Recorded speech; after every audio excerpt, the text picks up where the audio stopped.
The water rippled beneath 8-year-old Elijah's dangling feet as tears streaked down his hollow cheeks, his thin shoulders shaking with each sob that escaped his small frame. "Mama, Mama, I miss you," he whispered to the rushing current, unaware that someone had stopped on the footbridge behind him, a tall figure whose shadow stretched across the water like a protective hand. Every day for weeks, rain or shine, the boy appeared at the same spot by the riverbank, clutching a faded photograph, and repeating a name that carried on the wind, a name that made the stranger's heart stop the first time he heard it clearly.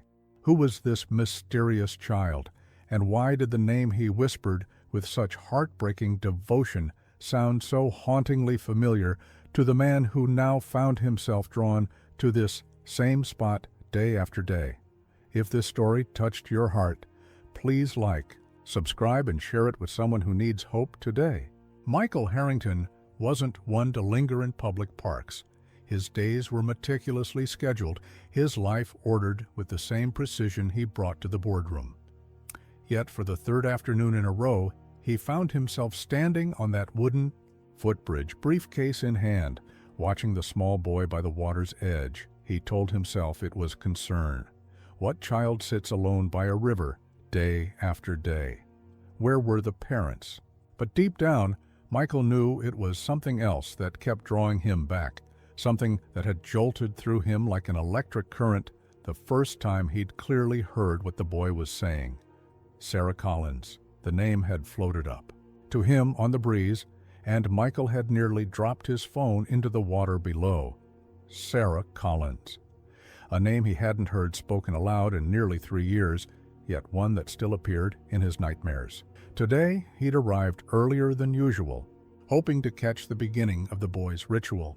Sure enough, just after 4:30, the small figure appeared, trudging down the dirt path to the river. The boy, he couldn't be more than 8 or 9, carried his usual worn backpack and that creased photograph he always set beside him. Michael moved to his regular spot, partially concealed by the willow tree at the bridge's end. The child's voice carried clearly across the water. "Hi, Mama, it's me again.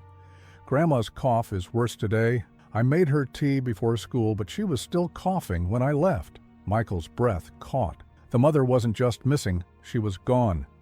And something about the way the boy spoke suggested permanence.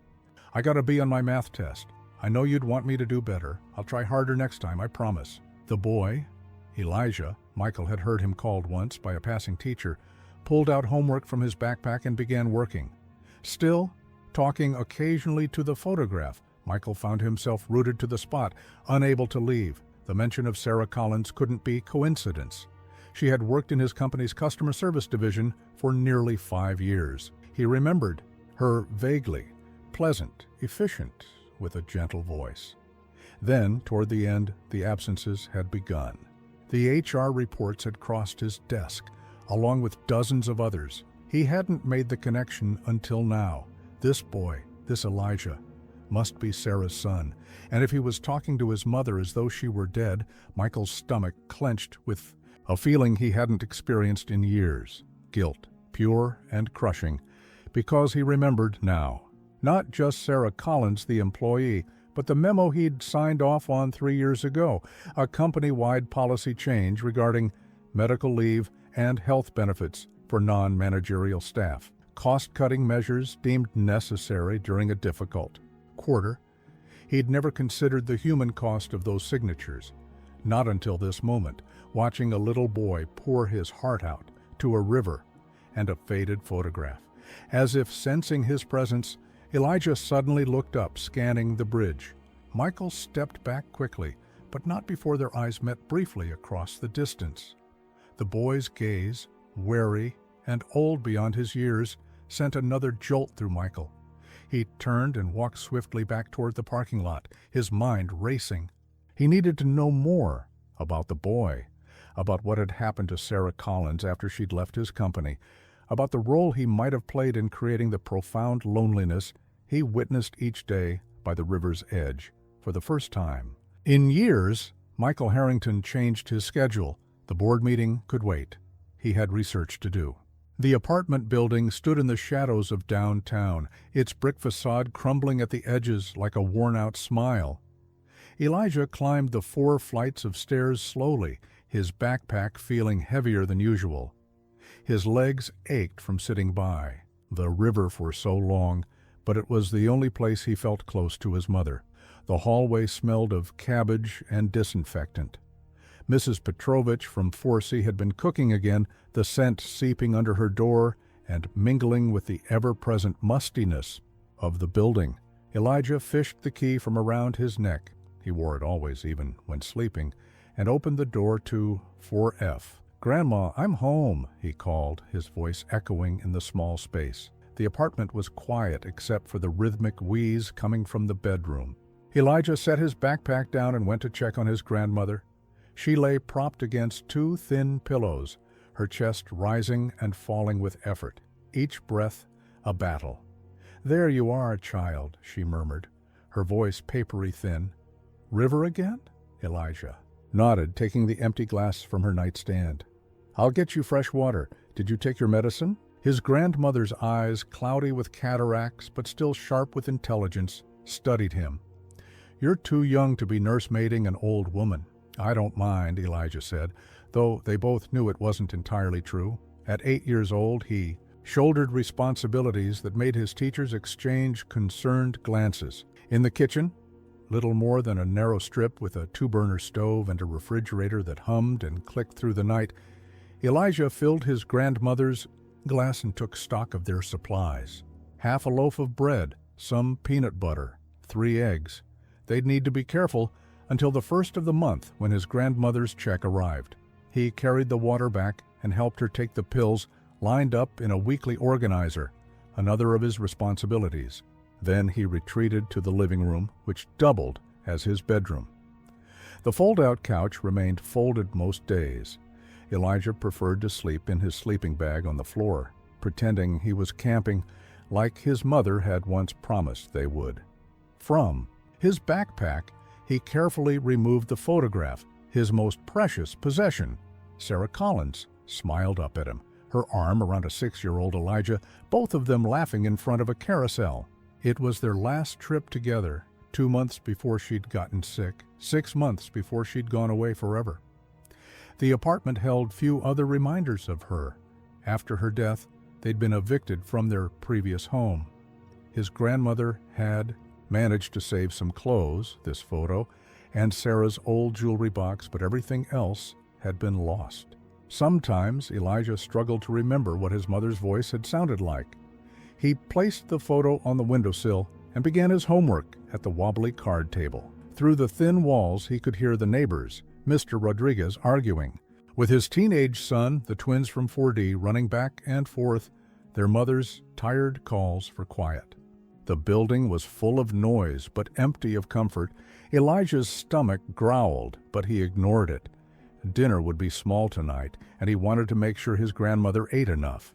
The doctor at the free clinic had said she needed to keep up her strength, though Elijah wasn't sure how they were supposed to manage that with their dwindling supplies. As he worked on his math problems, he couldn't shake the feeling that someone had been watching him at the river today. Usually people passed by without noticing him, just another poor kid in a city full of them. But today, he'd caught a glimpse of a tall man in an expensive suit, staring at him with an intensity that had made Elijah's skin prickle. He shook off the memory and focused on his fractions. His mother had always said education was their way out, and even though she was gone, Elijah held tightly to her words. They were all he had left of her, besides the photograph and the aching emptiness. That never quite went away. The next day brought steady rain, sheets of it cascading down in the gray afternoon light. Michael sat in his car across from the elementary school, windshield wipers beating a steady rhythm as he debated with himself. This was madness. He had no business approaching a child he didn't know. He should drive away, forget the whole thing, and get back to the quarterly projections waiting on his desk. Instead, he watched the school doors swing open and children pour out, bright raincoats, like splashes of paint against the concrete. He spotted Elijah immediately, no raincoat, just a thin sweatshirt pulled over his head as he darted between puddles. Michael made his decision. He grabbed the umbrella from his passenger seat and stepped out into the rain. "Excuse me," he called, approaching carefully to avoid frightening the boy. "Elijah, right?"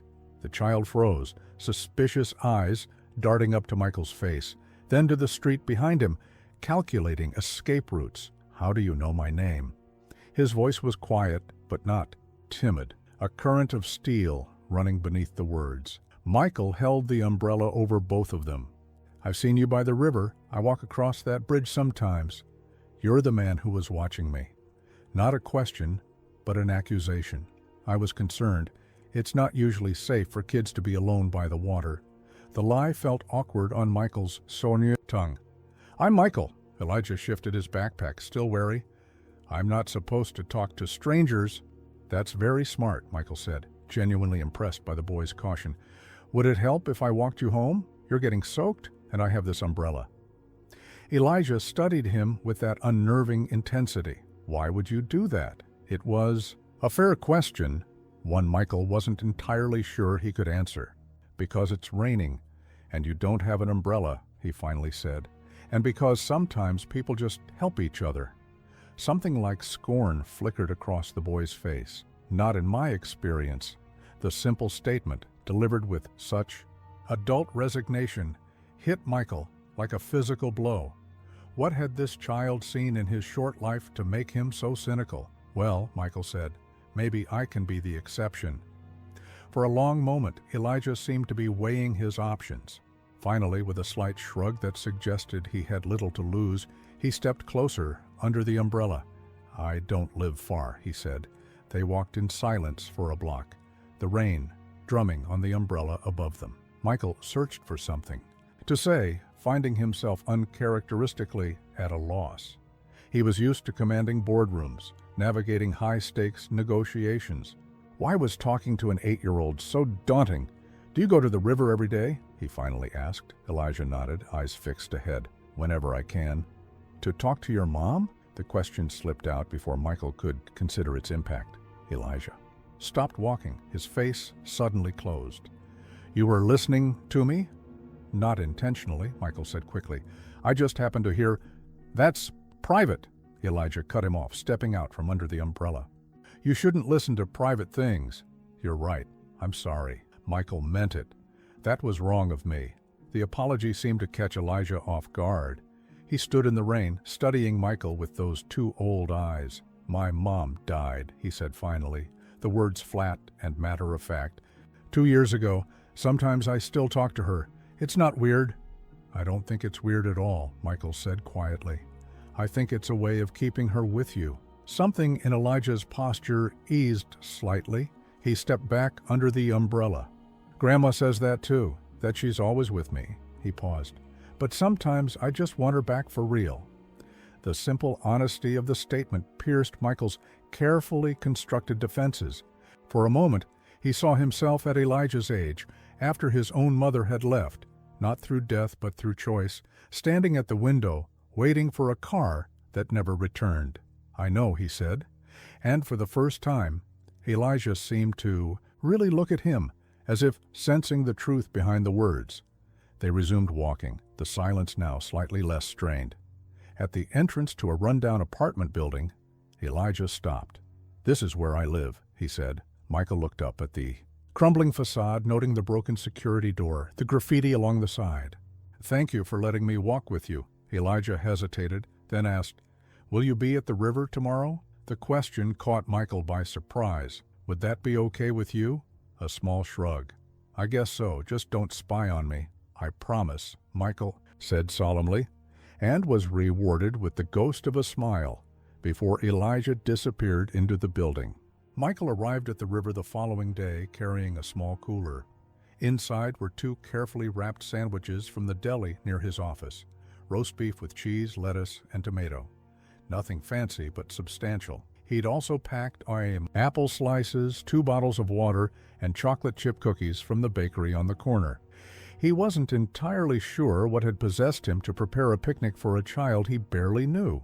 His assistant had given him an odd look, when he'd asked her to order the food, but knew better than to question him. Now, sitting on the bench near the river, Michael felt vaguely ridiculous. What if Elijah didn't come? What if he came but wanted? Nothing to do with Michael or his sandwiches? But at precisely 4:15, the familiar small figure appeared on the path, backpack slung over one shoulder. Elijah hesitated when he spotted Michael, then approached cautiously, stopping a few feet away. "You really came," he said, sounding surprised. "I said I would," Michael replied, realizing that this simple follow-through on a promise might be unusual in Elijah's experience. "I brought some food if you're hungry. After school?" Elijah's eyes darted to the cooler, a flash of longing crossing his face before he masked it. Why? The question again. Michael was beginning to understand that for this child, kindness came with suspicion attached. "Because I thought you might be hungry," Michael said simply, "and I was planning to eat here. Anyway, it's nice to have company sometimes." It wasn't technically a lie. Michael did occasionally feel the crushing weight of his solitude, despite being surrounded by people all day. But he hadn't planned to eat by the river until he'd met Elijah. After a moment's consideration, Elijah sat down on the opposite end of the bench, maintaining a careful distance. Michael opened the cooler and handed him a wrapped sandwich and a water bottle. "Thank you," Elijah said automatically, the politeness clearly ingrained. They ate in silence for a few minutes. Michael noticed that while he took careful, measured bites, Elijah devoured half his sandwich almost immediately, then seemed to catch himself and slow down, as if remembering to savor it. "Do you come to the river to think too?" Elijah asked, eventually breaking the silence. Michael considered the question. "Sometimes. It's peaceful here. My mom used to bring me here," Elijah said, his eyes on the water, "before she got sick. We'd feed the ducks and skip stones."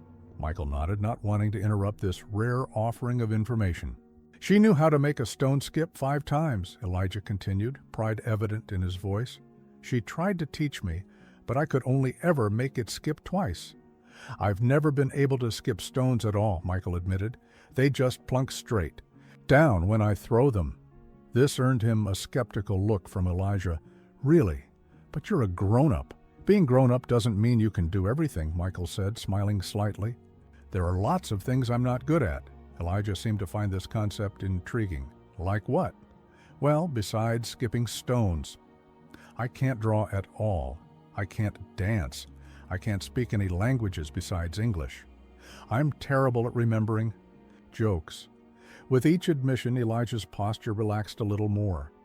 Michael realized he was humanizing himself in the boy's eyes, transforming from an intimidating adult stranger into a person with flaws and limitations. "I can draw pretty good," Elijah said, with the first hint of pride Michael had heard from him. "My teacher says I have talent." "What do you like to draw?" "Animals, mostly. And sometimes—" He hesitated, then continued more quietly. "Sometimes things I remember about my mom, so I don't forget." The simple statement hung in the air between them. Michael felt a tightness in his throat. "That's a wonderful way to keep her memory alive," he said finally. Elijah nodded, turning his attention back to his sandwich. After another moment of silence, he asked, "What do you do? For work, I mean." "I run a company," Michael said, deliberately keeping it vague. "We make software, computer programs that help other businesses." "Is that why you wear suits all the time?" Michael glanced down at his attire. He'd loosened his tie, but was otherwise still in his standard business wear. "Yes, I suppose it is. My mom worked in an office too," Elijah said. "But she didn't wear fancy suits. She wore nice shirts with flowers sometimes." Michael nodded, fighting to keep his expression neutral as the connection between them grew clearer. Sarah Collins had indeed worked in an office, his office, and decisions he'd made had likely contributed to whatever hardships had followed. "Your mom sounds like she was a wonderful person," he said carefully. "She was the best," Elijah said, with simple conviction. Then, with a sidelong glance at Michael, he added, "These are really good sandwiches." "I'm glad you like them," Michael said, offering the container of cookies. "There's dessert, too, if you want." Elijah accepted a cookie but wrapped the second half of his sandwich carefully in its paper. "I should save this for Grandma," he explained. "She doesn't cook much anymore because standing up makes her cough worse." The matter-of-fact way he described their circumstances made Michael's chest ache. "That's very thoughtful of you." Elijah shrugged as if to say it was nothing special, just what needed to be done. As the afternoon light began to fade, he reluctantly gathered his things. "I should go. Grandma worries if I'm late." "Of course," Michael said. "Thank you for having lunch with me." Elijah hesitated, then asked, "Will you come tomorrow too?"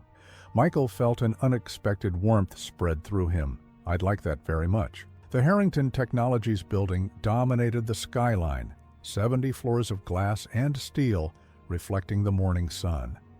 Michael's corner office on the 68th floor offered a panoramic view of the city, including, he'd recently realized, the small neighborhood where Elijah lived, though the individual buildings were indistinguishable from this height. "The board is waiting, Mr. Harrington," his assistant Janet reminded him from the doorway. Michael nodded, gathering his tablet and notes.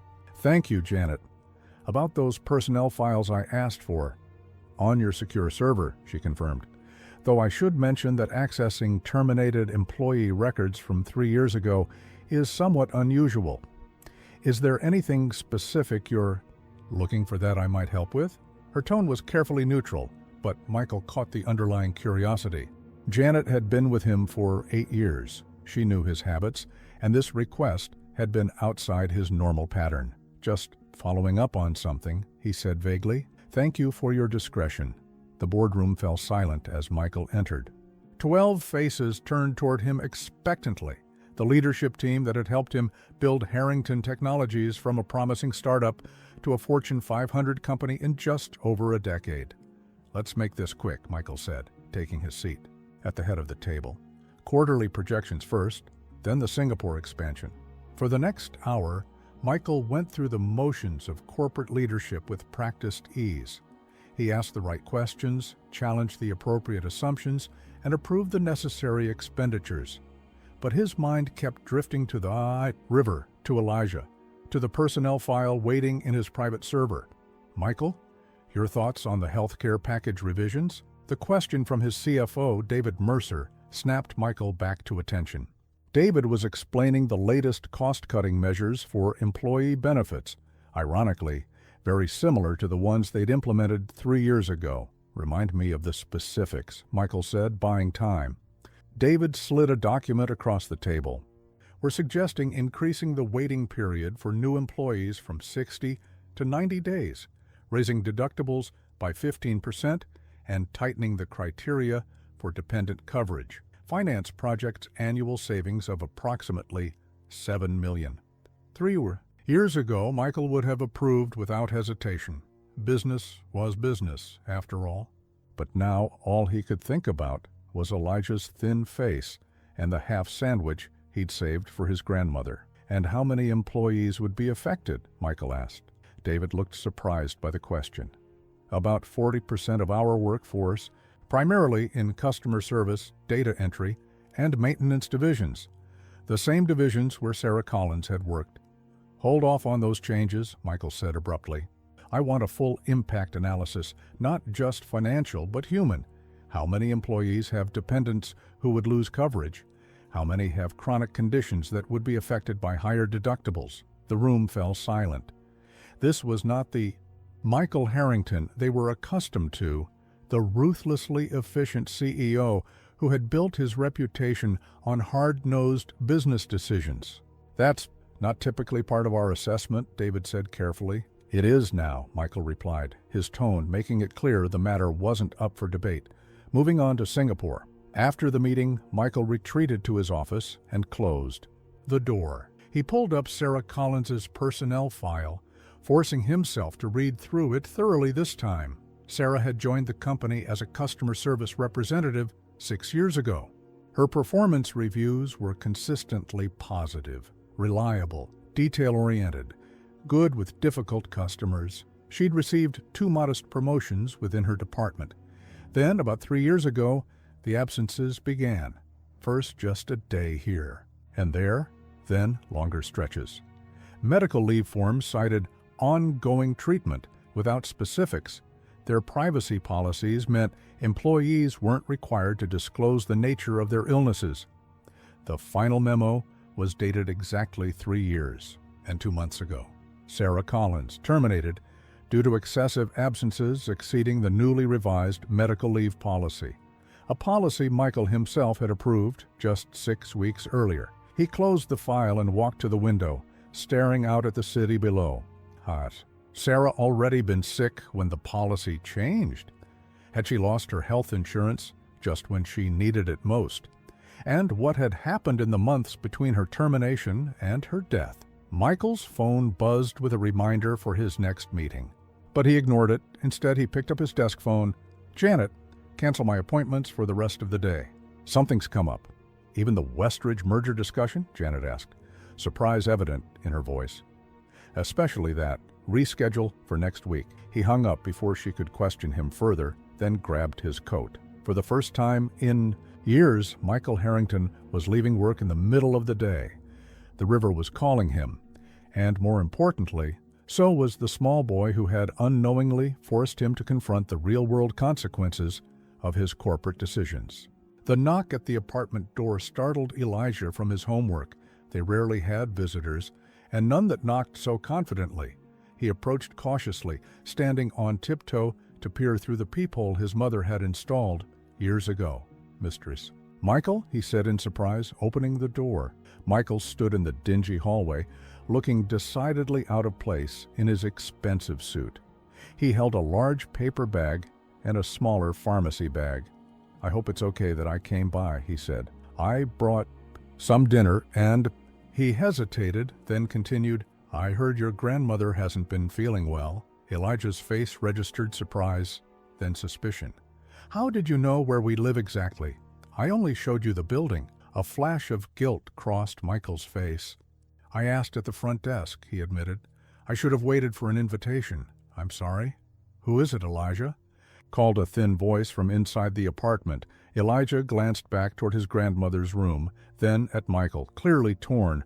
"A friend from the river," he said finally, stepping back to allow Michael entry. He brought dinner. The apartment was small but meticulously clean.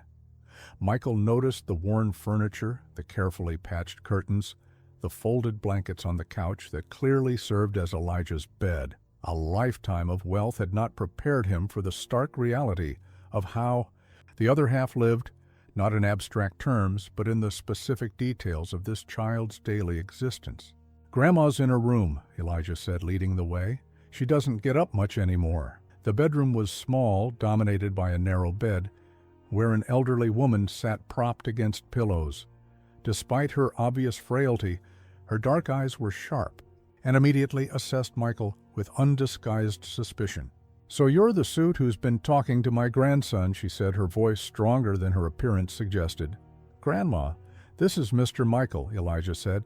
"He brings lunch sometimes when I'm at the river." "Michael Harrington," Michael introduced himself, stepping forward to offer his hand. "It's a pleasure to meet you, Miss Viola Simmons," she replied, giving his hand a surprisingly firm shake. "Sarah's mother. And I'll tell you right now, Mr. Harrington, I don't appreciate strange men approaching my grandson, no matter how expensive their suits are." Michael felt properly chastised. "You're absolutely right, Mrs. Simmons. I should have approached you first." "Grandma, he's nice," Elijah interjected, "and he brought dinner." Viola's expression softened slightly as she looked at her grandson. "Well then, I suppose we can hear him out. Elijah, why don't you set the table while Mr. Harrington and I have a chat?" Elijah glanced between them uncertainly, then took the food bag from Michael and left the room. As soon as he was out of earshot, Viola's expression hardened again. "What exactly is your interest in my grandson, Mr. Harrington?" The directness of the question caught Michael off guard, though it shouldn't have. "I've been watching him at the Bais Tuen de Siront river," he admitted. "He seemed lonely." "He's mourning his mother," Viola said bluntly, "and we're managing just fine without charity from strangers." "I'm sure you are," Michael said, "but Sarah used to talk about a Michael Harrington." Viola interrupted, her gaze intensifying. Her boss, the big CEO who never knew the names of the people who actually did the work. Michael felt the blood drain from his face. I was Sarah's employer, yes. Viola said, studying him closely. And now, 3 years after she died, you just happened to befriend her son? That's quite a coincidence, Mr. Harrington.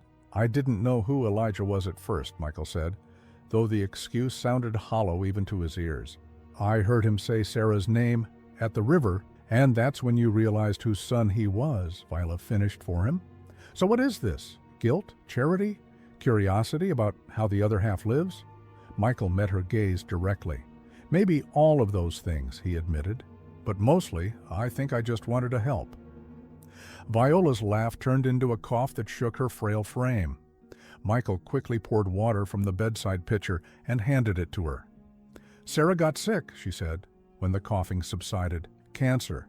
By the time they found it, it was already in her lymph nodes. But the real killer was when your company fired her and cut off her health insurance. Each word hit Michael like a physical blow. I didn't know, he whispered. Of course you didn't, Viola said, not unkindly. Men like you make decisions on paper that affect real people, but you never see the aftermath. I see it now, Michael said quietly. Viola studied him for a long moment. Yes, I believe you do, she finally said. The question is, what are you going to do about it? Before Michael could respond, Elijah appeared in the doorway. Dinner's ready, he announced. I made the table nice. The pride in his voice caused both adults to soften their expressions. Well then, Viola said, pushing herself up straighter, let's not let it get cold. Michael moved to help her, but she waved him away. I'm not dead yet, Mr. Harrington. I can still make it to my own dinner table. As she slowly made her way to the kitchen, leaning heavily on a cane, Elijah whispered to Michael, She likes you. She wouldn't have bothered being angry if she didn't. Looking at the fierce determination in the old woman's stooped shoulders, Michael wasn't entirely sure that was true. But he followed them to the table, where Elijah had carefully set out 3 mismatched plates and arranged the takeout containers in the center like a feast. Thank you for having me for dinner, Michael said formally, as if he were at a state dinner rather than a humble apartment kitchen. Thank you for bringing it, Elijah replied with equal gravity, and for the first time, Michael saw a flash of the child he should have been, playful, light-hearted, unburdened by adult concerns. Michael sat in his home office, surrounded by stacks of papers. After dinner with Elijah and Viola, he'd requested copies of Sarah Collins's complete employment file from HR, citing a compliance review. What he found disturbed him deeply. Sarah had begun working at Harrington Technologies when Elijah was just 3 years old. For years, she'd been a model employee, never late, rarely absent, consistently meeting or exceeding performance metrics. Then the absences began. Doctor appointments at first, then full days for treatment. The timeline matched exactly with the implementation of the new benefits policy Michael had approved without a second thought. Among the papers was a desperate appeal Sarah had written to the HR department, explaining her diagnosis and begging for an exception to the new absence limits. It had been denied with a form letter. 2 weeks later, she was terminated. Michael rubbed his tired eyes. The corporate machinery he'd built had worked precisely as designed, efficiently cutting costs by eliminating underperforming employees. Without considering the human stories behind the numbers, his phone rang, pulling him from his thoughts. Mr. Harrington? This is Dr. Patel from Riverside Community Clinic. The voice was professional but warm. I received your inquiry about Viola Simmons's medical records. Michael had spent the day making calls, trying to understand Viola's current medical situation. Yes, thank you for calling back. Mrs. Simmons has signed the release forms, which is quite unusual for her. She must trust you. The doctor's tone suggested this was no small achievement. Her condition is advanced COPD, complicated by recurring pneumonia. She's been hospitalized twice in the past year. What's the prognosis? Michael asked, dreading the answer. Dr. Patel's slight hesitation told him everything. Without more aggressive intervention, Mrs. Simmons will continue to decline. She needs daily respiratory therapy, better medication, possibly even oxygen at home. Unfortunately, Her Medicare coverage is limited, and they simply can't afford the out-of-pocket expenses. What's the total amount outstanding? Michael asked, already reaching for his checkbook. The figure Dr. Patel quoted made even Michael, with all his wealth, blink in surprise. And what would proper treatment cost going forward? After discussing specifics, Michael thanked the doctor and hung up. He immediately called his bank and arranged for a transfer to clear all of Viola's outstanding medical bills. Then he set up an account to cover all future medical expenses. The next morning, Michael arrived at the river earlier than usual, hoping to catch Elijah before school. He found both Elijah and Viola sitting on the bench near the water. Viola looked exhausted from the short walk, but her eyes were determined as she watched her grandson skip stones across the water's surface. 2 skips, Elijah called triumphantly. Did you see, Grandma? That's my best yet. Well done, Viola said, her smile warming her tired face. Your mother would be proud. Michael approached slowly, not wanting to intrude on the moment. But Viola spotted him and waved him over. Mr. Harrington, she greeted him. We got an interesting call from the hospital this morning. Seems all our bills have been mysteriously paid.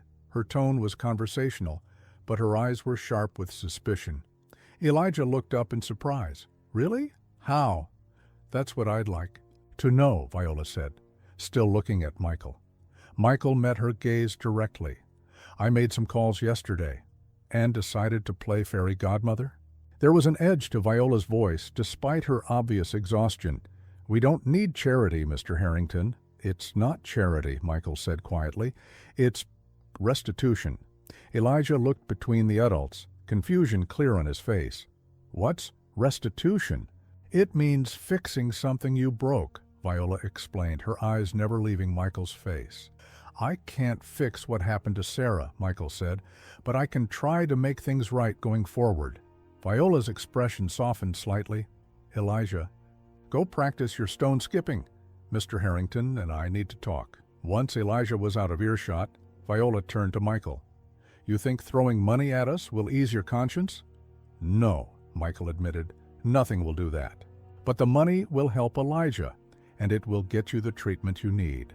Viola was silent for a long moment, watching her grandson by the water. He's a good boy, she said finally.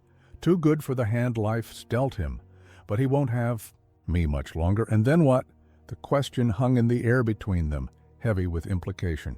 He'll have me, Michael said, surprising himself with the certainty in his voice. Viola laughed, a sound like dry leaves rustling. A busy CEO with no experience raising children, that's your solution?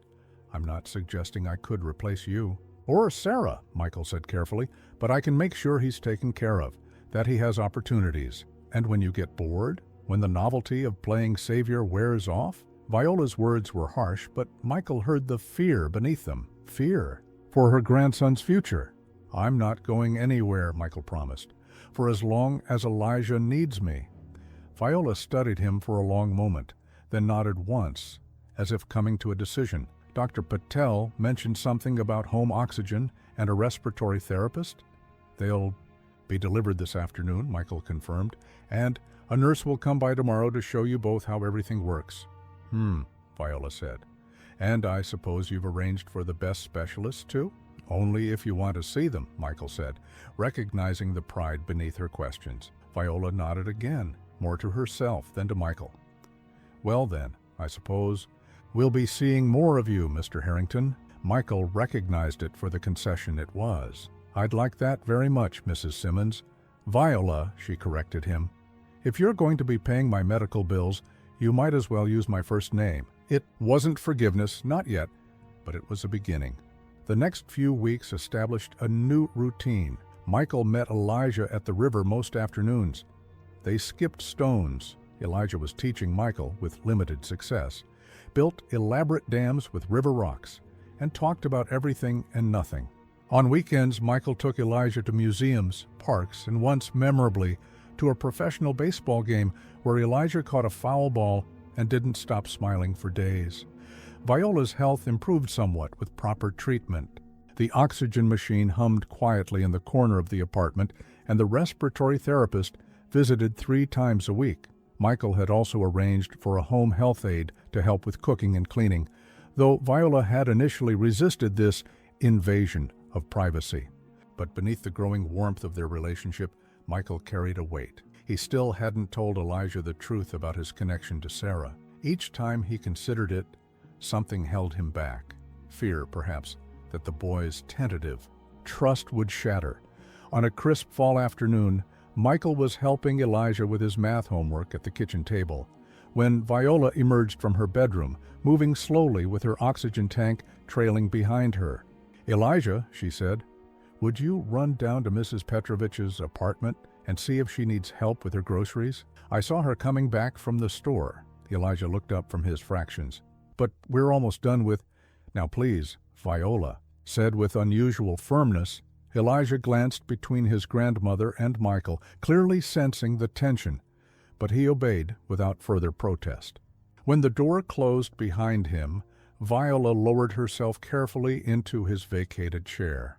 "I've been doing some research of my own, Mr. Harrington," she said without preamble, "about Harrington Technologies and its policies 3 years ago." Michael felt his stomach tighten. "I see. Your company changed its medical leave policy right when Sarah got sick. Made it so anyone who missed more than 10 days in a quarter could be terminated, regardless of the reason." Viola's voice was remarkably steady. "Sarah missed 12 days for chemotherapy. She was fired by email while sitting in her hospital bed. Did you know that?" "No," Michael whispered, the word feeling inadequate. "I didn't know the specifics. I just signed off on the policy change." "Without thinking about the Sarah Collinses of your company," Viola finished for him. "Without considering that these were real people with children and medical emergencies and lives that would be destroyed." Michael couldn't deny it. "You're right. After she lost her job, she lost her insurance," Viola continued, as if needing to tell the whole story now that she'd started. "The COBRA payments were more than her rent. She had to choose between treatment and keeping a roof over Elijah's head." Michael closed his eyes, the full horror of what his casual signature had caused washing over him. "She chose Elijah, of course," Viola said. "Stopped the treatments. Spent every penny she had saved taking him on little adventures. The carousel photo you've seen was one of those. She wanted him to have happy memories." Michael opened his eyes to find Viola watching him, her gaze not angry but evaluating, as if his reaction would determine something crucial. "I'm sorry," he said, knowing the words were woefully inadequate. "I'm so deeply sorry." "I believe you are," Viola said after a moment. "But Elijah doesn't know any of this. He thinks his mother just got sick and died, not that she was abandoned by her employer when she needed them most." "Are you going to tell him?" Michael asked, dreading the answer. "That depends on you," Viola said. "Are you here because you feel guilty or because you care about my grandson?" The question caught Michael off guard with its directness. "It started as guilt," he admitted. "But now I care about Elijah, more than I thought possible." Viola nodded slowly. "I thought as much. I've watched you with him. You're good for him. He smiles more now." "He's an amazing kid," Michael said. "Smart, resilient, kind, despite everything he's been through." "Sarah raised him right," Viola agreed. "And I've done my best since she's been gone. But I'm not getting any better, Mr. Harrington, no matter what fancy doctors you bring in." The abrupt change of subject startled Michael. "The treatments are helping," he protested. "They're buying time," Viola corrected him gently. "But we both know where this is heading, and I need to know what happens to Elijah when I'm gone." The weight of her words hung in the air between them. "I want to help," Michael said, "in whatever way you think is best." "I think you should tell him the truth," Viola said. "About who you are, about your connection to Sarah, before he finds out some other way." Michael nodded slowly. "You're right, but I'm afraid he'll hate me." "He might," Viola acknowledged, "for a while, but children are more forgiving than we deserve, and Elijah needs people in his life who will stay no matter what." "I'll tell him," Michael promised. "This weekend. I'll take him somewhere quiet and explain everything." "Good," Viola said. "And after that, we need to discuss the future, his future." Before Michael could respond, the door opened and Elijah returned, slightly out of breath.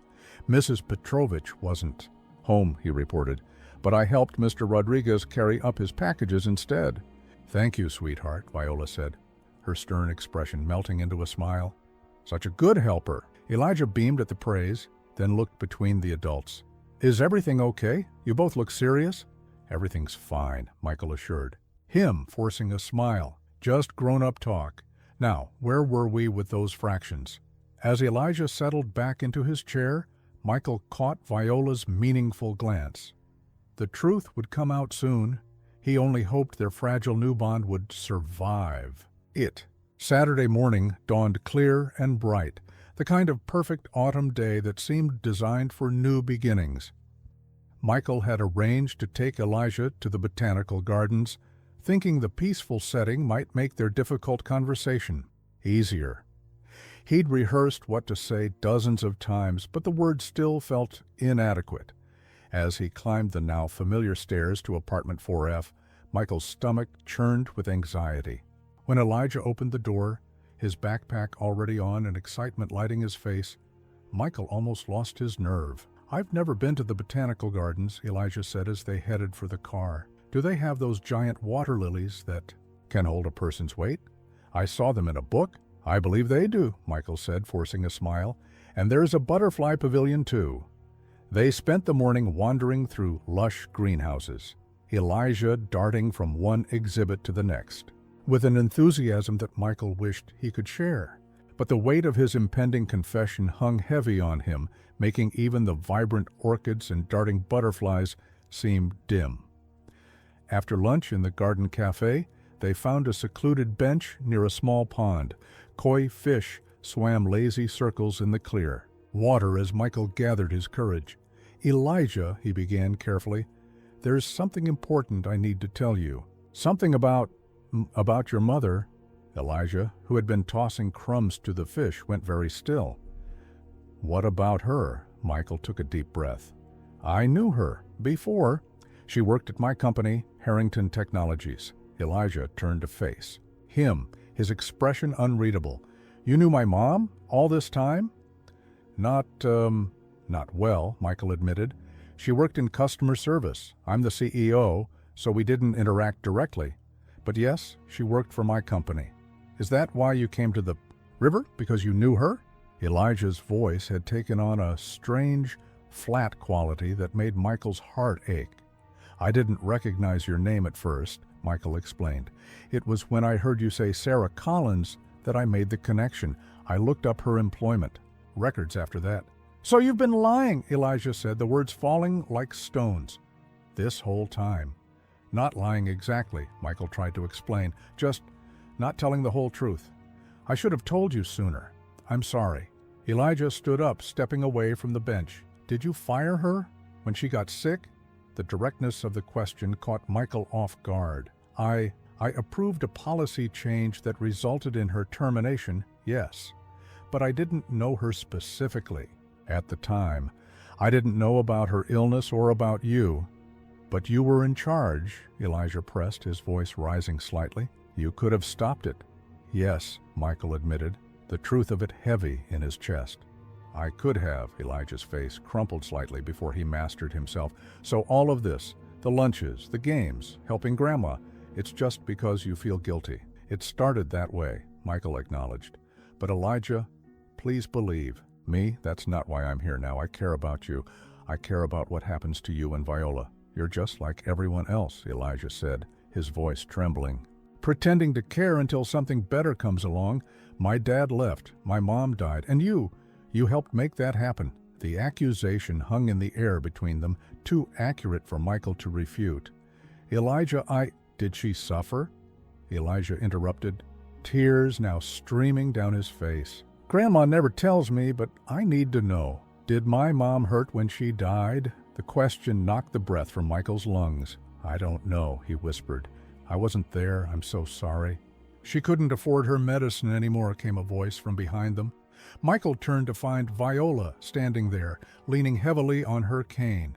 She must have followed them, though how she'd managed the trip in her condition, Michael couldn't. Imagine, Grandma? Elijah's voice was small with shock. I think it's time you knew the whole truth, sweetheart, Viola said. moving slowly to join them. Your mother stopped her treatments because she couldn't afford them after losing her job. The insurance covered most of the costs, and without it, she trailed off, but the implication was clear. Elijah looked from his grandmother to Michael, his young face contorted with grief and rage.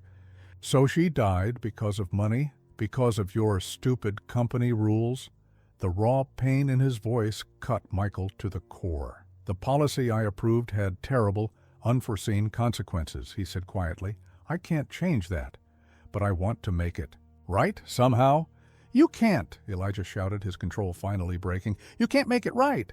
She's gone, and nothing will bring her back. With that, he turned and ran, disappearing down the garden path. Elijah, Michael called, rising to follow. Viola caught his arm. Let him go. He needs space, but he's upset. He shouldn't be alone. Michael protested. He's been alone with this grief for 3 years, Viola said. A few minutes won't hurt him, and you had to tell him eventually. Michael sank back onto the bench, his head in his hands. I've ruined everything. No, Viola said firmly. You told the truth. It hurts now, but it was necessary. He'll never forgive me, Michael said. And I don't blame him. Viola shook her head. Don't underestimate that boy or the capacity for forgiveness in a child's heart. They sat in silence for a few minutes, watching the path where Elijah had disappeared. When he didn't return, Michael stood. I should look for him. The gardens are large. He could get lost. Viola nodded her agreement, and they set off together, moving slowly to accommodate her limited stamina. But as they searched, increasingly, dark clouds gathered overhead, and a distant rumble of thunder promised trouble to come. The first fat raindrops began to fall as Michael and Viola reached the garden's entrance without finding Elijah. The botanical garden staff, alerted to the missing child, had searched the grounds thoroughly. He must have left the gardens, the security guard informed them apologetically. We've checked everywhere inside. Viola's face had gone ashen with worry. He wouldn't just wander off, she insisted. Not Elijah. He's too responsible. Unless he was too upset to think clearly, Michael said quietly. A terrible thought struck him. The river. He might have gone to the river. Understanding dawned in Viola's eyes. Of course, it's where he feels closest to Sarah. Michael turned to the security guard. How far is Riverside Park from here? About 2 miles, the man replied. But in this weather, call the police, Michael interrupted. Tell them we have a missing 8-year-old boy who may be heading to Riverside Park. I'm going there now. Viola clutched his arm. Take me with you. Viola, you can barely walk, and your oxygen. He's my grandson, she said fiercely. I'm coming. Michael knew better than to argue. He helped her to his car as the rain began to fall harder, driven by gusting wind. By the time they reached Riverside Park, the storm had intensified into a downpour that reduced visibility to mere yards. The river, usually calm, churned angrily beneath the battering rain. Stay in the car, Michael told Viola firmly. I'll find him. Before she could protest, he was out in the deluge, instantly soaked to the skin. He ran toward the spot where Elijah usually sat, calling the boy's name into the howling wind. The riverbank was empty, but something caught Michael's eye. A small backpack, half hidden under a bush. Elijah's! Michael's heart hammered in his chest as he scanned the swollen river in growing panic. Elijah! He shouted. Elijah! A faint cry answered him, barely audible over the storm. Michael spun around, trying to pinpoint its source. There, further downstream, where the bank jutted out over the water, a small figure clung to a fallen tree that stretched into the current. Michael ran, slipping on the muddy ground, his dress shoes useless in these conditions. As he drew closer, he could see that Elijah had climbed out onto the tree, perhaps seeking shelter underneath it, when the storm hit. Now the rising water threatened to sweep the entire tree into the current, with Elijah still clinging to its trunk. Hold on, Michael called. I'm coming. Elijah's face, white with fear, turned toward him. I'm slipping, he cried, his voice thin with terror. Michael reached the tree and carefully began to edge out onto it. The wood was slick with rain, the footing treacherous. One wrong move would send both of them into the churning water below. Stay still, he called to Elijah. I'll come to you. Inch by agonizing inch, Michael worked his way along the trunk. The wind buffeted him, threatening to knock him off balance.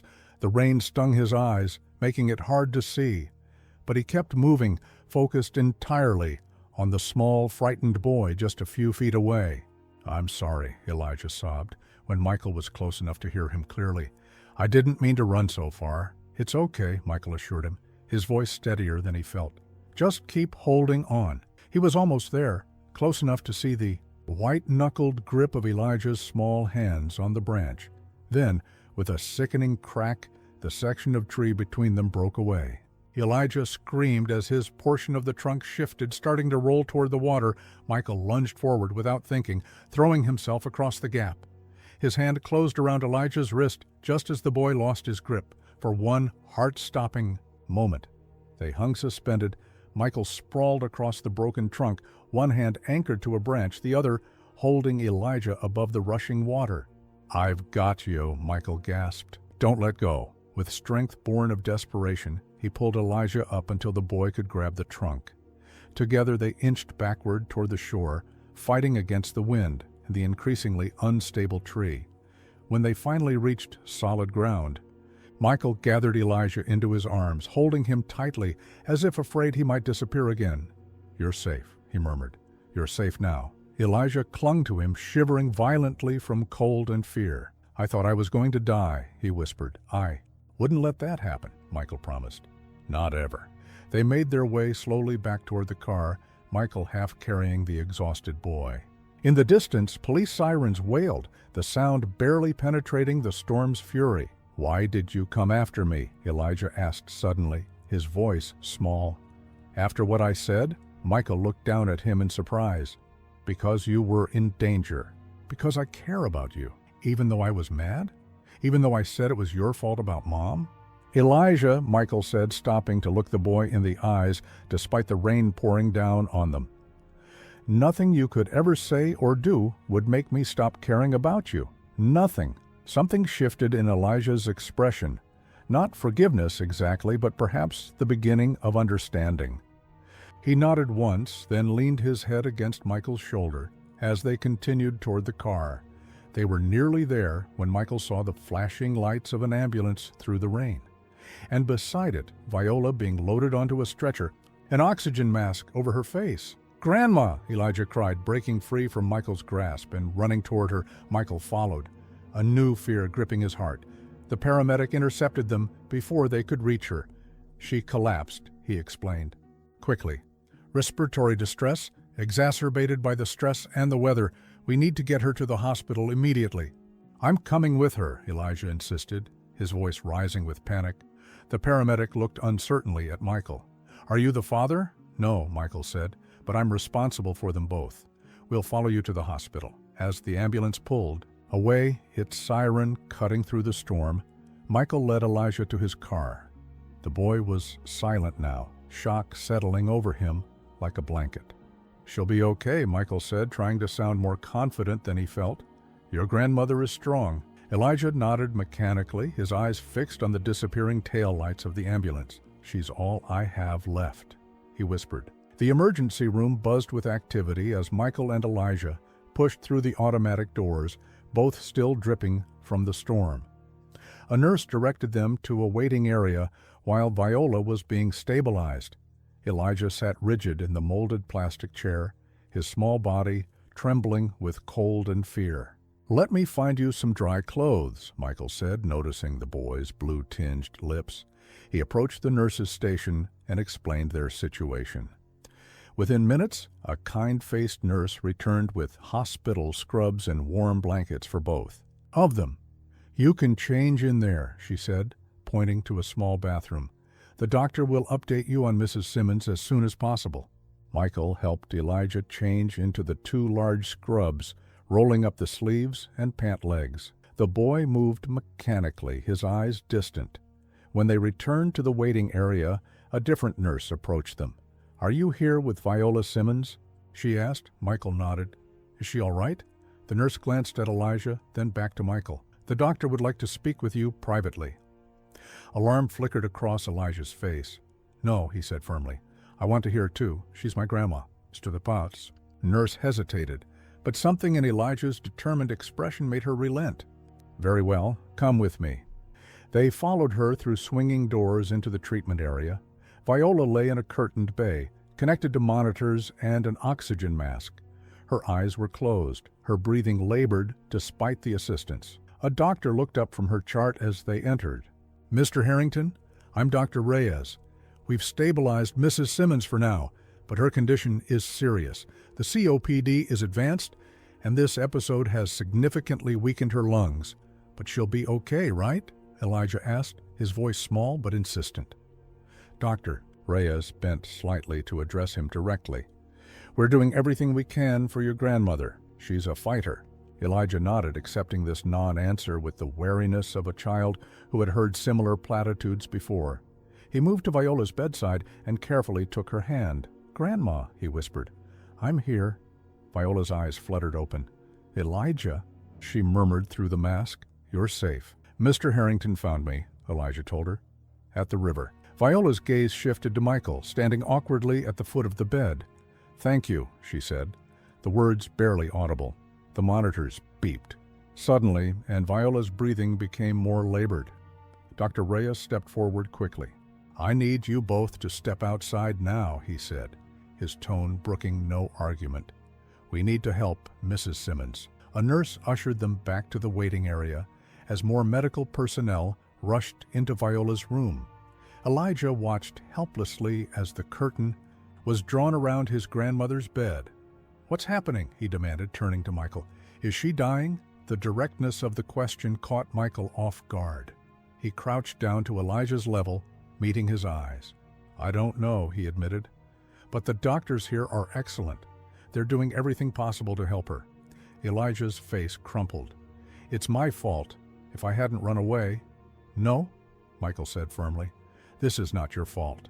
Your grandmother has been sick for a long time. But the storm, her coming to find me, was her choice," Michael finished for him. "She came because she loves you. Just like you ran because you were upset about your mom. None of this is your fault."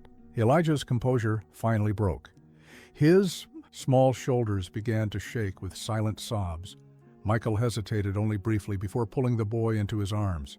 For a moment Elijah remained stiff, but then he collapsed against Michael's chest, his tears coming in earnest now. "I'm scared," he whispered.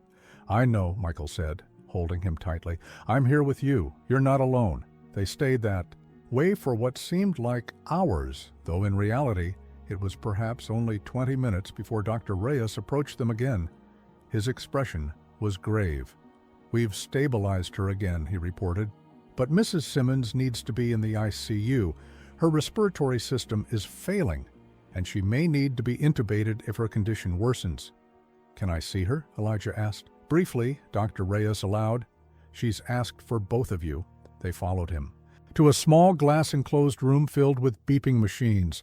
Viola looked even smaller and frailer than before, almost lost among the tubes and wires. But her eyes were clear and alert when they entered. "Elijah," she said, her voice barely a whisper, "come here, child." Elijah approached the bed cautiously, as if afraid his presence might somehow make things worse. Viola reached for his hand. "I need you to be brave," she told him. "Braver than you've ever been." "I will," Elijah promised, tears streaming down his face again. "Please don't go, Grandma. Please." "We don't always get to choose our time," Viola said gently. "But I'm not done fighting yet." She turned her gaze to Michael, standing silently behind Elijah. "Michael," she said, using his first name for the first time. "I need to speak with you, alone." Elijah began to protest, but Viola squeezed his hand. "Just for a minute, sweetheart. The nurse will take you for some hot chocolate." When they were alone, Viola's expression grew serious. "I don't have much time," she said bluntly. "Don't say that," Michael began, but she cut him off with a weak wave. "We both know it's true, and there are things that need to be said." She took a labored breath. "Elijah will need someone when I'm gone. Someone who cares for him, who will put his needs first." "Of course," Michael said. "I'll make sure he's taken care of. The best foster home, or—" "No," Viola interrupted. "No foster home.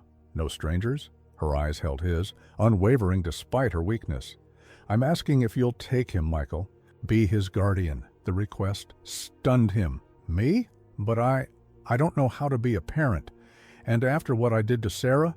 You can learn, Viola said. And as for Sarah, you can spend the rest of your life trying to make amends. What better way than raising her son? Michael stared at her, overwhelmed by the magnitude of what she was asking. He trusts you, Viola continued. Despite everything, I've seen how he looks at you. But what if I fail him? Michael whispered. Viola's lips curved in a slight smile. You'll fail sometimes. All parents do. But you'll love him. That's what matters. Before Michael could respond, the monitors began to beep alarmingly. Dr. Reyes rushed in, followed by several nurses. You need to leave now, he ordered, already turning his attention to Viola. Michael backed out of the room, his mind reeling from Viola's request. In the hallway, he found Elijah clutching an untouched cup of hot chocolate, his eyes wide with renewed fear as medical staff rushed into his grandmother's room. What's happening? He asked, his voice breaking. Michael placed a gentle hand on his shoulder. The doctors are helping her, he said, hoping it wasn't a lie. Let's wait over here and give them room to work. Together, they watched through the glass as the medical team fought to stabilize Viola once more, both afraid of what the coming hours might bring. Dawn filtered through the hospital blinds, painting pale stripes across the waiting room floor. Michael shifted in the uncomfortable chair, his back protesting after a night spent upright. Beside him, Elijah had finally fallen asleep, his small body curled against Michael's side, exhaustion eventually overcoming fear. The night had been a roller coaster of hope and despair. Twice more, Viola had crashed, and twice the medical team had brought her back. Now she was stable but critical, intubated and sedated in the ICU. A gentle hand on Michael's shoulder roused him from his thoughts. Dr. Reyes stood there, looking tired but composed. Mr. Harrington, could I speak with you? He asked quietly, glancing at the sleeping child. Michael carefully extricated himself, making sure not to wake Elijah. He followed the doctor to a quiet corner of the waiting area. Mrs. Simmons is holding her own for now, Dr. Reyes began, but I want to be honest with you, her prognosis is poor. The COPD was already advanced, and this acute exacerbation has caused significant damage. What are you saying exactly? Michael asked, though he already knew. We're looking at days, possibly weeks, Dr. Reyes said gently. Not months. I'm very sorry, Michael nodded, absorbing the blow. Does she know? Yes. We discussed it early this morning when she was briefly conscious. She's requested that we not pursue extraordinary measures if she crashes again. Dr. Reyes paused. She mentioned you have paperwork regarding the boy, guardianship documents? Michael stared at him in surprise. No, not yet. We've only discussed it. Dr. Reyes frowned slightly. She seemed to think it was further along. She was quite insistent that everything was taken care of. Perhaps she was confused. Perhaps, Michael agreed, though he doubted it. Viola Simmons didn't strike him as a woman who became confused about important matters. She's asking for you. Both, Dr. Reyes continued. She's awake now, and we've removed the breathing tube temporarily. She can speak, but please keep the visit brief. She tires easily. Michael returned to Elijah, who was just stirring. Hey, buddy, he said softly. Your grandma's awake. Do you want to see her? Elijah was instantly alert, scrambling to his feet. Is she better? Michael hesitated, unsure how much to share. She's still very sick, he said carefully, but she wants to see us. They entered the ICU together, Elijah pressing close to Michael's side as they navigated between the beeping machines and busy staff. Viola's room was quiet by comparison, the lights dimmed, only the steady rhythm of the heart monitor breaking. The silence. She looked impossibly frail, her dark skin ashen against the white hospital linens, but her eyes were clear and focused when she saw them. There are my boys, she said, her voice a thread of its former strength. Elijah rushed to her, sighed, carefully taking her hand. Grandma, you're awake. For a little while, she agreed, smoothing his tangled hair with a shaky hand. I needed to see you. Michael hung back, giving them space for their reunion. But Viola beckoned him closer. Michael, she said, come sit with us. We're family now." The simple declaration brought a lump to his throat. He pulled a chair to the opposite side of the bed and sat down. "The doctors say you're holding your own," he told her. A ghost of a smile crossed her lips. "The doctors say a lot of things, but I know my body, and it's tired." "Grandma, don't say that," Elijah protested, his voice cracking. "Hush, child," she said gently. "We've never lied to each other, have we? Not about the important things?" Elijah shook his head, tears welling in his eyes. "I'm not leaving you alone," Viola continued. "Michael will take care of you now." Elijah glanced at Michael in surprise. "What do you mean?" "We've been talking," Viola explained, "about what happens when I can't be here anymore. Michael has agreed to be your guardian." Michael started to clarify that nothing formal had been decided, but something in Viola's steady gaze stopped him. This was what she needed Elijah to believe right now. "If that's okay with you," he said instead, looking at Elijah. The boy seemed overwhelmed, looking back and forth between his grandmother and Michael. I don't know," he said finally. "That's all right," Viola assured him. "You don't have to decide everything today, but I want you to know that you'll be taken care of, that you'll have a home." Elijah nodded, clearly struggling to process. "But you're coming home too, right? When you're better?" Viola exchanged a look with Michael over Elijah's head. "We'll see, sweetheart. For now, I need you to do something for me." "Anything," Elijah promised instantly. "Go with the nurse and get some breakfast. You haven't eaten since yesterday, and you're a growing boy." "But I want to stay with you," Elijah protested. "Just for a little while," Viola said. "I need to talk to Michael about boring adult things, insurance papers and such." It was a transparent excuse, but Elijah reluctantly agreed when a nurse appeared with perfect timing, offering to take him to the cafeteria. When they were alone, Viola's composed facade slipped slightly. "I don't have much time," she said, her voice urgent. "There are papers in my jewelry box at home, legal papers. I had them drawn up last week at the free legal clinic." "What papers?" Michael asked, leaning closer to hear her weakening voice. "Guardianship forms, naming you as Elijah's guardian in the event of my death." She gripped his hand with surprising strength. "All they need is your signature. Will you sign them?" The enormity of what she was asking washed over Michael again. "Viola, I've never raised a child. I work 60-hour weeks. I don't know the first thing about—" "You'll learn," she interrupted. "You love him already. I can see it. But after what happened with Sarah, that's exactly why it must be you," Viola insisted. "You owe her this. You owe Elijah." The words hit their mark. Michael nodded slowly. "I'll sign them," he promised, "and I'll do my best for him. Always." Relief flooded Viola's face. "Thank you," she whispered. "There's one more thing. In the same box there's a letter from Sarah. She wrote it in her last days for Elijah to read when he was older. Make sure he gets it at the right time." "I will," Michael said. "I promise." Viola relaxed back against the pillows, suddenly looking exhausted. "I think I need to rest now," she murmured. Tell him I'm just sleeping. He doesn't need to worry yet." Michael squeezed her hand gently. "Rest. I'll take care of him."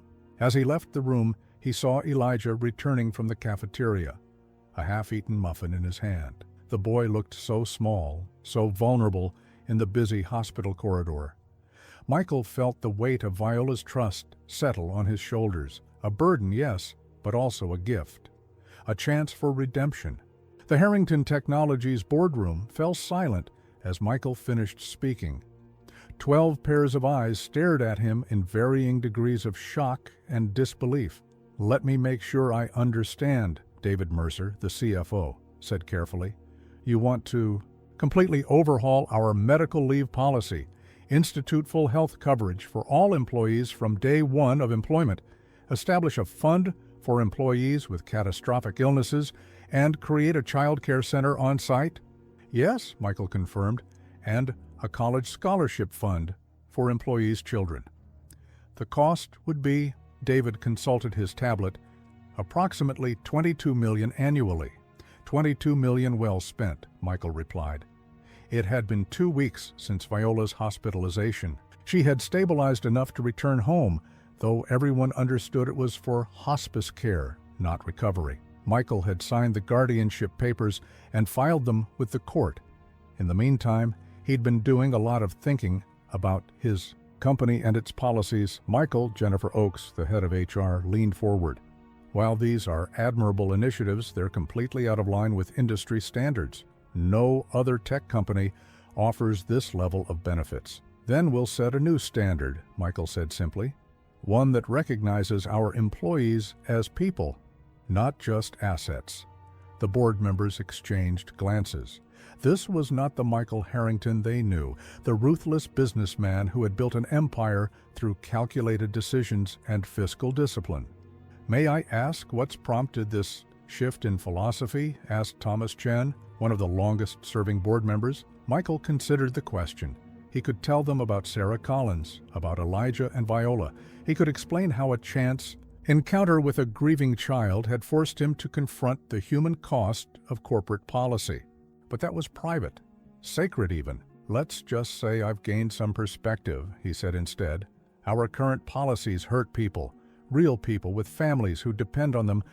I can't change the past, but I can ensure we do better going forward." "The shareholders won't like it," David warned. "It will impact dividends." "I'm the majority shareholder," Michael reminded him, "and this is happening. The only question is whether you're all on board."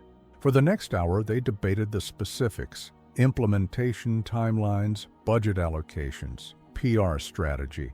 Gradually, as Michael addressed each concern with the same methodical precision he'd always brought to business decisions, resistance gave way to cautious support. "This could actually be a competitive advantage," Jennifer admitted. "Recruitment and retention would likely improve significantly. And the PR value is substantial," added Marcus Winters from marketing. "We could position Harrington Technologies as a leader in corporate responsibility."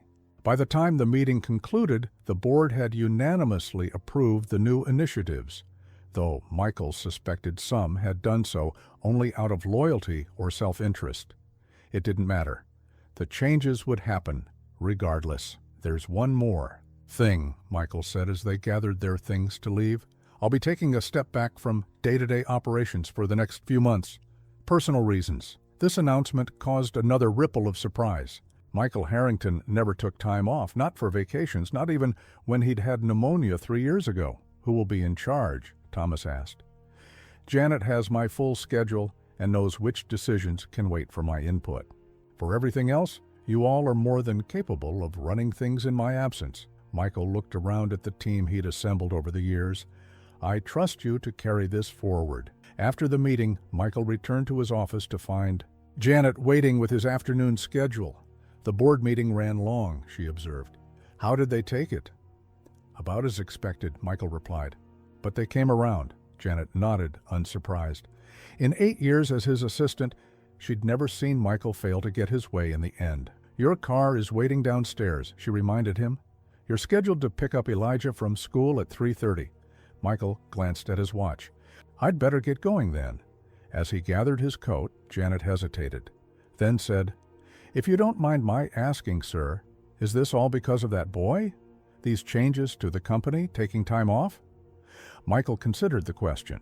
"Not because of him," he said finally, "because of what he showed me, about what really matters."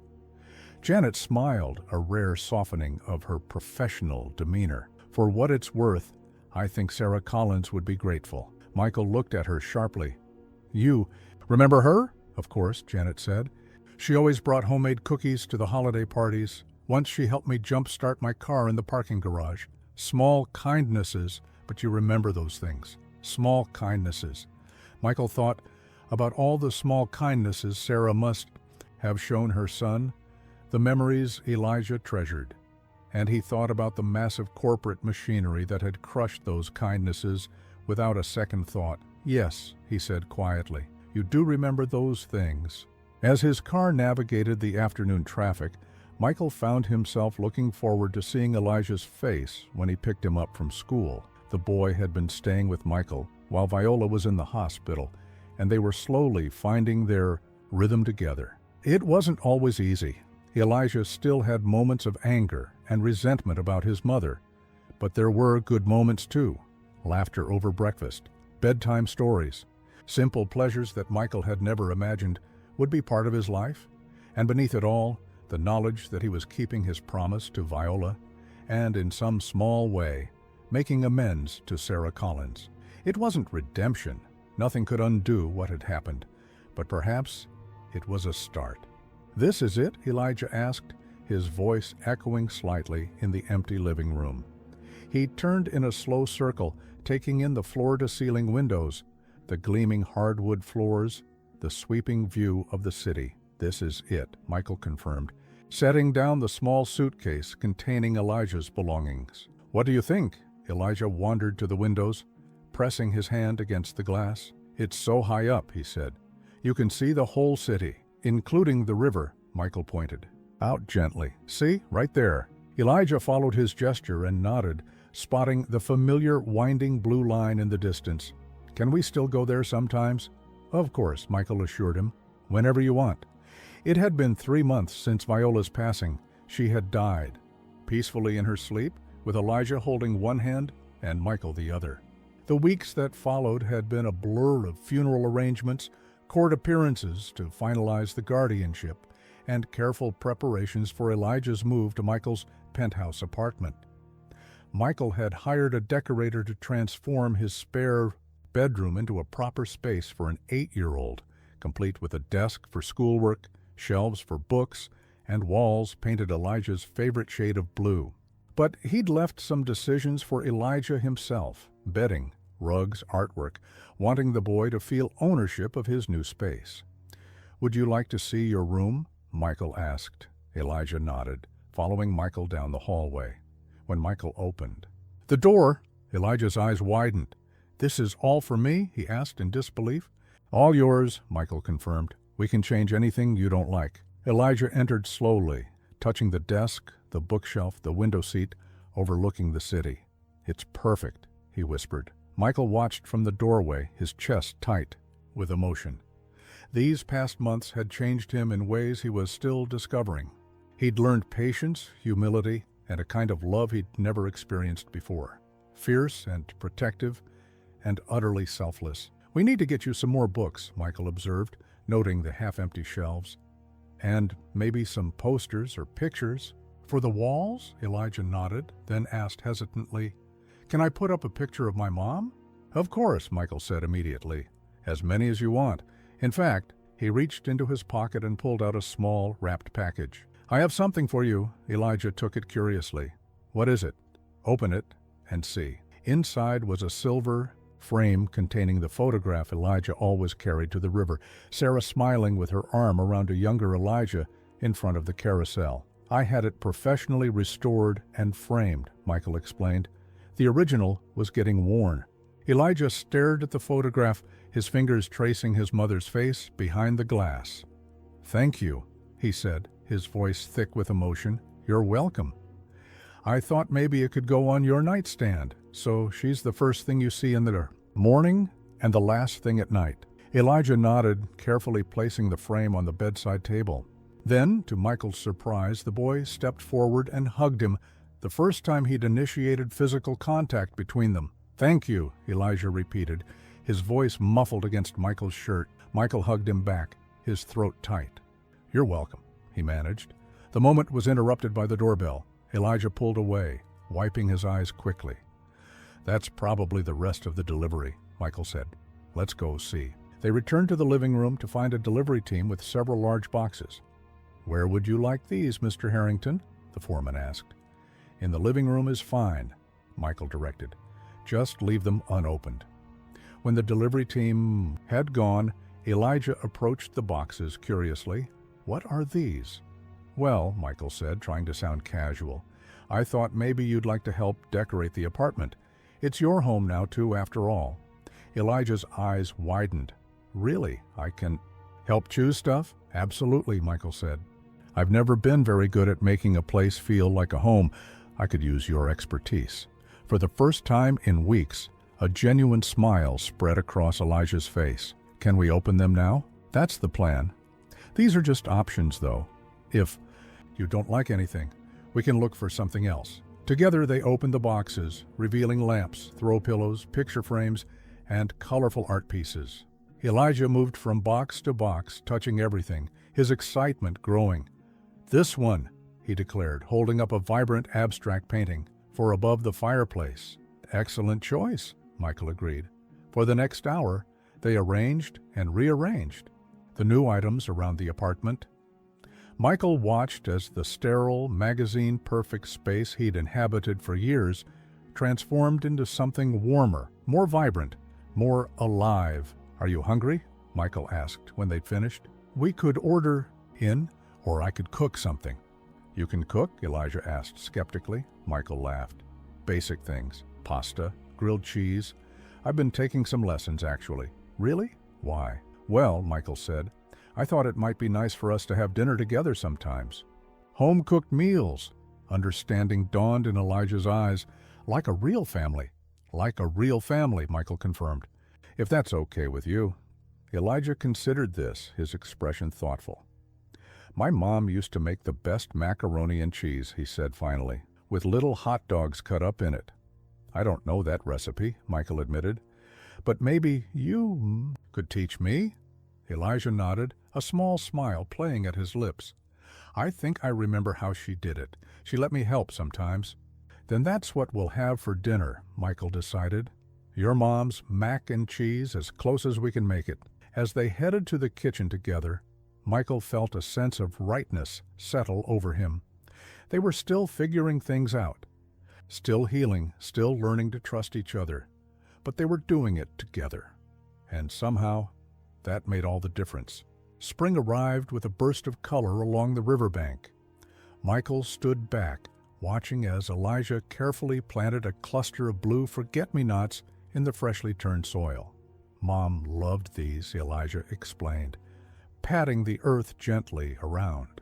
"The delicate flowers. She said they were the exact color of my eyes when I was a baby." "They're beautiful," Michael agreed. "Perfect for the garden." The memorial garden had been Elijah's idea. 6 months after moving in with Michael, he'd asked if they could create a special place by the river to remember his mother and grandmother. Michael had not only agreed but had gone several steps further, securing permission from the city, hiring landscape architects, and establishing a foundation in Sarah and Viola's names to maintain the garden in perpetuity. Today was planting day. All around them, volunteers from Harrington Technologies worked alongside local community members, transforming what had once been an overlooked stretch of riverbank into a peaceful sanctuary. Winding paths, benches, flowering trees, and carefully designed plantings created intimate spaces for reflection and remembrance. "Mr. Harrington?" A young woman in a Harrington Technologies t-shirt approached. "The stonemasons need your approval on the placement of the memorial plaque." "I'll be right there," Michael told her. To Elijah, he added, "Will you be okay for a few minutes?" Elijah nodded, already reaching for another seedling. "I want to finish this section before lunch." Michael made his way to the central clearing, where 2 stone masons were positioning a simple granite marker. Etched into its surface were the names Sarah Collins and Viola Simmons, along with the inscription, "In memory of 2 extraordinary women whose love continues to guide us. May all who rest here find peace." "Is this placement acceptable, sir?" one of the masons asked. Michael studied the positioning, then nodded. "Perfect. Thank you." As he turned to go, he noticed Janet approaching with a clipboard. "The caterers are setting up lunch by the main entrance," she informed him. "And the mayor's office called. He'd like to say a few words at the dedication ceremony." "That's fine," Michael agreed, "as long as it doesn't overshadow the personal nature of the event." Janet made a note, then hesitated. "There's also a woman here who says she used to work with Sarah Collins. She's asking if she could help with the planting." Michael's interest was immediately piqued. "Of course. Where is she?" Janet pointed toward a middle-aged woman in jeans and a work shirt standing somewhat uncertainly at the garden's entrance. Michael approached her with a warm smile. "I understand you knew Sarah Collins," he said by way of greeting. The woman nodded. "I'm Linda Martinez. Sarah and I worked together in customer service for nearly 4 years. We were friends." She looked around at the bustling activity. "When I heard about this garden, I wanted to contribute somehow. We'd be honored to have your help, Michael said sincerely. Elijah is over there, planting forget-me-nots. I know he'd love to meet someone who knew his mother. Linda's eyes softened at the mention of Elijah. I remember Sarah talking about him all the time. She was so proud of him. Would you like to meet him? Michael asked. Linda nodded, and Michael led her to where Elijah was still carefully tending to his flowers. Elijah, he called gently, there's someone here who knew your mom. Elijah looked up, dirt smudged on his cheek, curiosity in his eyes. When Michael introduced Linda, the boy's face lit up with excitement. You were friends with my mom? He asked eagerly. I was, Linda confirmed, kneeling down to his level despite her nice clothes. We sat next to each other at work for years. What was she like? Elijah asked. At work, I mean. I know what she was like at home, Linda smiled. She was the kindest person in the office, always helping new employees, bringing cookies for everyone's birthdays, staying late to help customers with difficult problems. And she talked about you. Constantly showed us new pictures every Monday. Elijah soaked up this information like the thirsty flowers at his feet. Really? She talked about me? All the time, Linda assured him. You were her whole world. Michael stepped back, giving them space to talk. As he surveyed the garden taking shape around him, he felt a deep sense of rightness. This was exactly what this spot by the river needed to be, not just a place of grief, but a place of connection, of stories shared and memories honored. Throughout the afternoon, more former colleagues of Sarah's appeared, drawn by news of the memorial garden. Each brought stories that made Elijah's eyes shine with pride and wonder. Michael watched as the boy moved from person to person, collecting these precious glimpses of his mother like treasures. One of the landscape architects approached Michael with a question about the irrigation system, pulling him into a technical discussion. When he looked for Elijah again, he found the boy sitting on a newly installed bench with 3 of Sarah's former co-workers looking at old photos on someone's phone. He seems to be doing well, Janet observed, appearing at Michael's side. Today is good for him, Michael agreed. Hearing all these stories about Sarah from people who knew her differently than he did. And what about you? Janet asked. How are you doing with all of this? Michael considered the question. It's been a journey, he admitted. Not always. An easy one, but I wouldn't change it. He's lucky to have you, Janet said. Michael shook his head. I'm the lucky one. Elijah has taught me more about what matters in life than 20 years in business ever did. As the afternoon light began to soften, Michael called everyone together for a simple dedication ceremony. Standing beside the memorial stone with Elijah at his side, he looked out at the gathered community, Harrington Technologies employees, local residents, Sarah's friends and colleagues. This garden exists because a little boy missed his mother, Michael began, his hand resting lightly on Elijah's shoulder. And because that mother, Sarah Collins, and her mother, Viola Simmons, were extraordinary women who left an indelible mark on everyone who knew them. He paused, meeting Elijah's eyes. Would you like to say something? Elijah nodded, stepping forward with uncharacteristic confidence. Thank you all for helping make this garden, he said clearly. My mom loved flowers and being by the river, and my grandma loved sitting in the sun. Now other people can come here when they're sad or when they just want a quiet place to think. And my mom and grandma will always be remembered. His simple words brought tears to many eyes. As he stepped back, Michael squeezed his shoulder gently in silent support. The Sarah and Viola Memorial Garden is now officially open, Michael announced. May it bring peace and comfort to all who visit.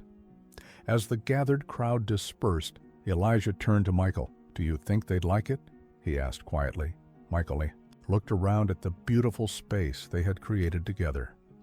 I think they'd love it, he said with absolute certainty, just like they loved you.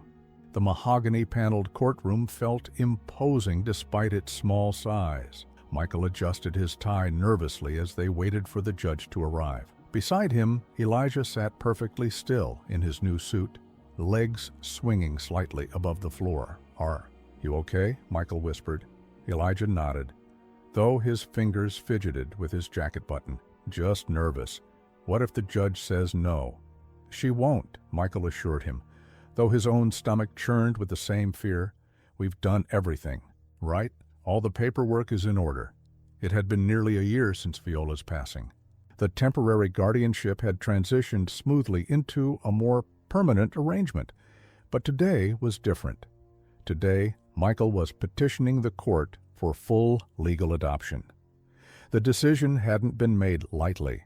He and Elijah had discussed it extensively, sometimes with the help of Dr. Winters, the child psychologist who had been working with Elijah since Viola's death. "It doesn't mean forgetting your mom or your grandma," Michael had explained. "It just means making official what we already feel, that we're a family now." Elijah had considered this with his characteristic thoughtfulness. "Would my name change?" he'd asked finally. "Only if you want it to," Michael had assured him. "You could keep Collins, or be Collins Harrington, or just Harrington. It's completely up to you." After several days of contemplation, Elijah had made his decision. "Elijah, Collins Harrington. So I keep part of Mom, but I'm part of your family too," he'd explained. Now, as the bailiff called the court to order, Michael felt the weight of that trust. Becoming Elijah's father legally was the easy part: paperwork and hearings and signatures. Being the father Elijah deserved was the true challenge, one he faced anew each day. Judge Rebecca Torres entered the courtroom, a stern-looking woman with kind eyes behind rectangular glasses. She reviewed the file before her, then looked up at Michael and Elijah. "This is the matter of the adoption of Elijah Collins, minor, by Michael Harrington," she stated. "I see all the necessary documentation has been filed, including home studies, character references, and financial disclosures." She peered at them over her glasses. "Mr. Harrington, do you understand the responsibilities you're undertaking?" Michael stood. "I do, Your Honor.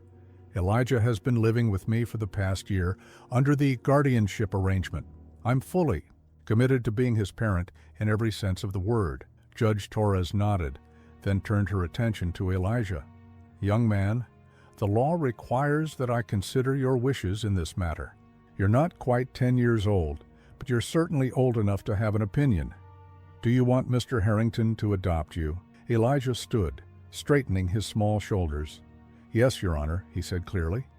"Michael, Mr. Harrington, has taken care of me since my grandma died. He helps me with my homework and makes me chicken soup when I'm sick, and takes me to the river to remember my mom." His voice grew stronger as he continued. "He doesn't try to make me forget her. He helps me remember her better." Judge Torres's stern expression softened slightly. "That's very well put, Elijah. And what about your name? I understand there's a request to change it." "Yes, ma'am," Elijah replied. "To Elijah Collins Harrington. So I keep part of my mom, but add Michael's name too." "I see." Judge Torres made a note in the file. "And Mr. Harrington, are there any other family members who might have an interest in this matter?" "No, Your Honor," Michael replied. "Elijah's maternal grandmother, Viola Simmons, was his last living relative. She named me as his guardian before her death and expressed her wish that I eventually adopt him." "And his biological father?" "Unknown, Your Honor. He's not listed on the birth certificate, and according to Mrs. Simmons, he was never involved in Elijah's life." Judge Torres nodded, reviewing the papers once more. The courtroom was silent except for the gentle whir of the air conditioning and the occasional rustling of papers. Finally, she looked up. "Having reviewed all the documentation and heard from both parties, I find that this adoption is in the best interest of the child. The petition is granted." She smiled, a warm expression that transformed her stern face. "Congratulations, Mr. Harrington and Elijah Collins Harrington. You are now legally father and son." Elijah looked up at Michael, his eyes wide with a mixture of emotions: relief, joy, and a hint of something like wonder. Michael felt his own eyes grow damp as he placed his hand on Elijah's shoulder. "Thank you, Your Honor," he said, his voice thick with emotion. Outside the courtroom, Janet waited with a small wrapped package. "Congratulations," she said, hugging Elijah and then, more formally, shaking Michael's hand. "I thought the occasion called for a gift." Elijah opened the package carefully to reveal a silver frame containing a photograph of him and Michael at the Memorial Garden dedication. "Now you have a picture of your new family to go beside the one of your mom," Janet explained. Elijah traced the frame with his finger, then looked up at Michael. "Can we go to the river?" he asked. "I want to tell Mom and Grandma about today." "Of course," Michael agreed. "Whatever you want." As they walked to the car, Elijah slipped his hand into Michael's, a small gesture that still caught Michael by surprise whenever it happened. "Does it feel different?" Elijah asked suddenly. "Now that it's official?" Michael considered the question. "Not really," he admitted. "You've been my son in my heart for a long time now." Elijah nodded, seemingly satisfied with this answer. "For me too," he said simply. At the Memorial Garden, Elijah knelt by the stone marker and placed a small bouquet of forget-me-nots they'd brought with them. "Hi, Mom. Hi, Grandma," he began, in the ritual that had become familiar over the past year. "Today, the judge made it official. Michael adopted me. I'm still your son, Mom, but I'm his son too now." Michael stood back, giving Elijah his private moment with his memories. The garden had flourished in the month since its dedication, becoming a beloved community space. Often, when they visited, they found others sitting quietly on the benches or tending to the flowers, some who had known Sarah or Viola, others who simply appreciated the peaceful sanctuary. As the afternoon light filtered through the newly leafed trees, Elijah finished his one-sided conversation and rejoined Michael. "Ready to go home?" Michael asked. Elijah nodded, then looked back at the memorial stone. "Do you think they'd be happy? About the adoption, I mean?" Michael followed his gaze. "I think your mom would want you to be loved and cared for," he said carefully. "And I think your grandma wouldn't have chosen me if she didn't believe I could." "Do that?" "Yeah," Elijah agreed. "Grandma was pretty smart about people."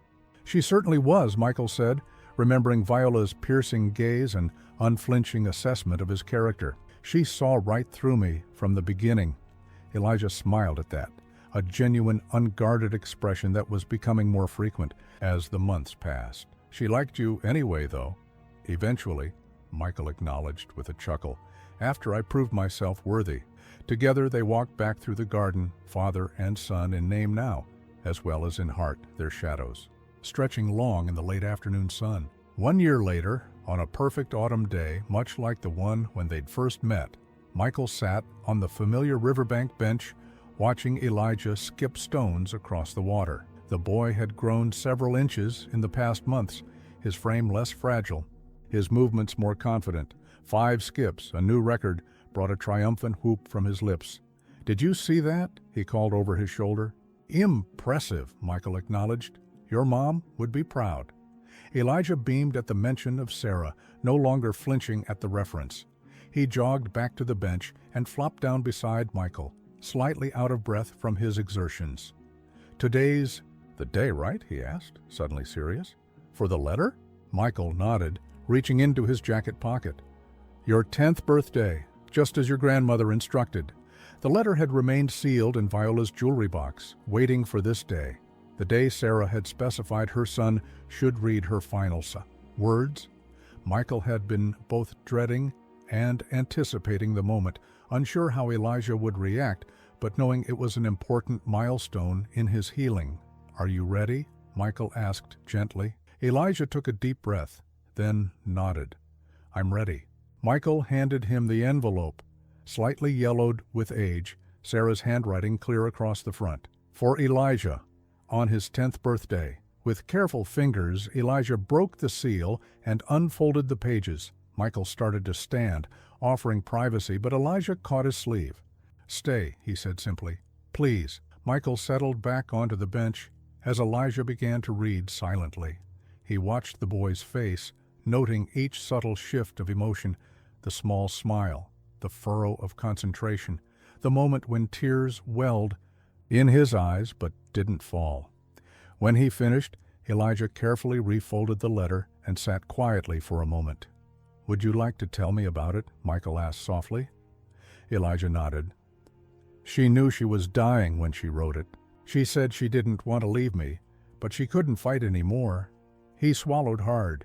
"She said she'd always be watching over me, and that someday I'd understand that sometimes love means letting go. Michael placed a gentle hand on Elijah's shoulder, saying nothing, just offering his presence.